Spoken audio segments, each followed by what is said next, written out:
যদিও স্বামী বিবেকানন্দ বলেছেন যে আমি, আমাকে দেখলে লোকে জ্ঞানী মনে করে, আমি বাইরে জ্ঞানী কিন্তু ভেতরে ভক্ত আমি।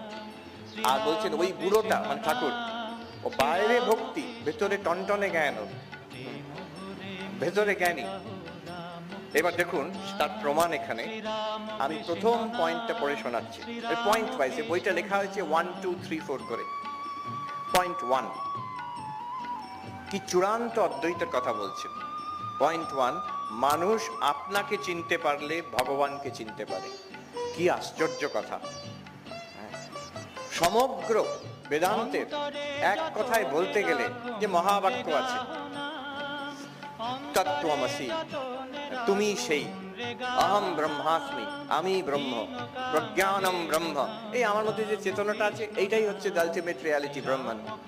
আই এম আত্মা ব্রহ্ম, এই যে আমি, এই আত্মা,